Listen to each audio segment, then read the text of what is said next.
For many Protestants, the story of the siege of Londonderry is central to their history and identity. If the siege had been broken by the Jacobites, then it is argued that the Protestant population of Ireland would have been decimated and potentially even destroyed completely. This significance was enhanced by the fact that Protestants have remained a minority in Ireland. In this context, the memory of the unity and ultimate triumph of the besieged Protestants of Londonderry was underlined, and the importance of commemorating the siege was given an ongoing political dimension. In the immediate aftermath of the siege, early efforts were made to record the events of 1689 for posterity and, as with the siege itself, they were bathed in controversy. The first account of the siege to be produced was that of Governor Walker himself. Walker was governor of the city following Lundy's departure, and his account drew rapid criticism, most notably from John Mackenzie, a Presbyterian minister also present in the city through the siege. The central criticism of Walker's account was that it exaggerated his own role and importance in events, and suppressed the role of Presbyterians in the siege. Numerous pamphlets were then written and circulated by a range of individuals, often giving a personalised account of events.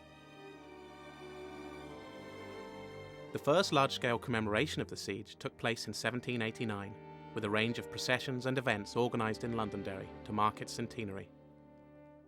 These celebrations, which took place under the Liberal Bishop Hervey, are notable for the participation of the Roman Catholic bishop.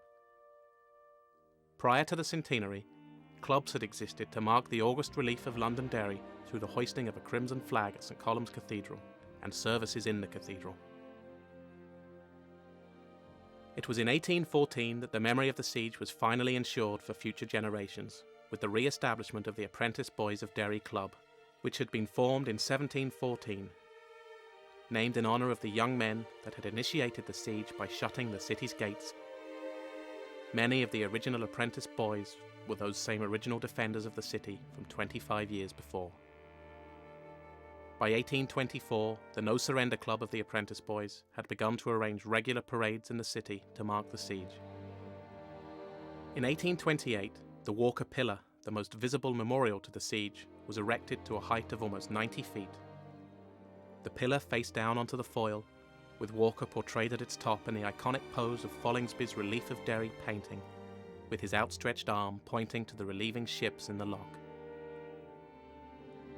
Walker's pillar became the focus of siege commemorations in the city, with the newly developed tradition of burning Lundy in effigy being transported there from the Diamond, and the crimson flag of the Apprentice Boys flown there. Further to the parades and Walker's pillar, services were held in St Columb's Cathedral to mark the shutting of the gates and the relief of Derry, accompanied by the ringing of the bells. But Irish politics had well and truly impacted upon the memory of the siege, and for many it came to be viewed as a Protestant victory and therefore a Catholic defeat. Such sentiments were intensified by the Home Rule debates, and Apprentice Boys parades became a target for friction in the city. This situation worsened with partition and the recent troubles, with parades often being a target for disorder and opposed by newly formed residents' groups. However, in recent years, a new maturity has come to the memory of the siege. The Apprentice Boys parades are accompanied by a festival and programme of cultural activity in the city, which has seen a much wider acknowledgement and celebration of the actions of those original Apprentice Boys, who, in closing the city's gates, could never have appreciated the far-reaching consequences of their actions.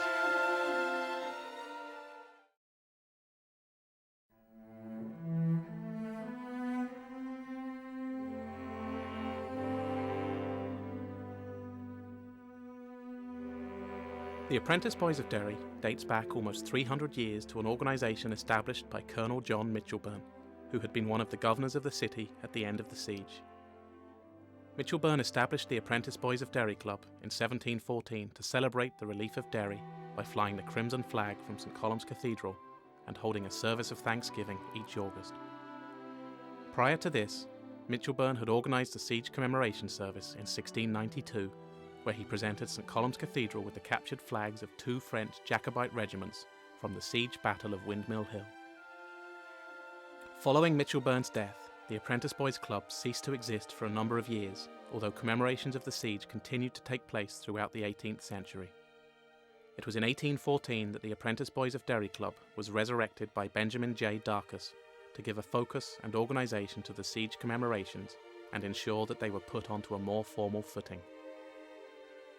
As religion became more important in Irish politics, so the importance for Protestants, who were very much a minority in Ireland, of marking events such as the siege was increased.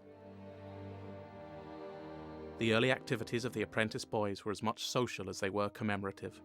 Dinners were held each year in Londonderry, Dublin, Belfast and Scotland, at which members would wear medals engraved with Governor Walker's image, drink loyal toasts and sing loyal songs.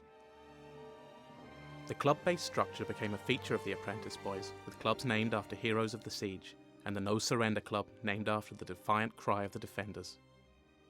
Members join a local club, which is in turn affiliated to a parent club of the Apprentice Boys in Londonderry. The General Committee is the governing body and manages all of the work of the organisation.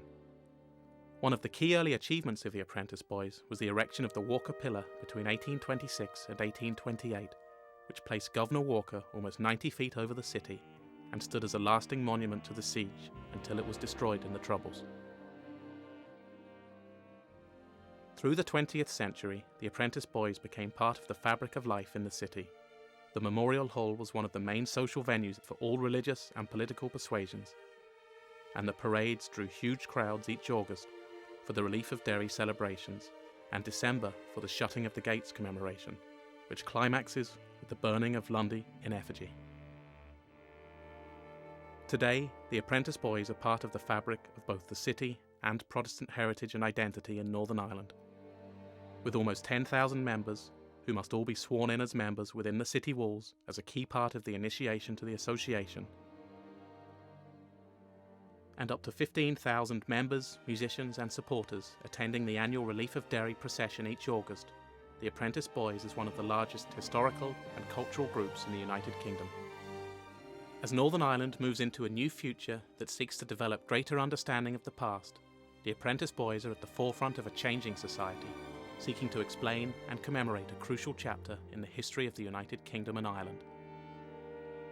In the coming years, a new museum is planned at the Memorial Hall to bring the story of the heroes of the Great Siege to new audiences, and the Maiden City Festival, which takes place as part of the Relief of Derry celebrations each August, continues to underline the unique cultural contribution that the Apprentice Boys have made to Londonderry.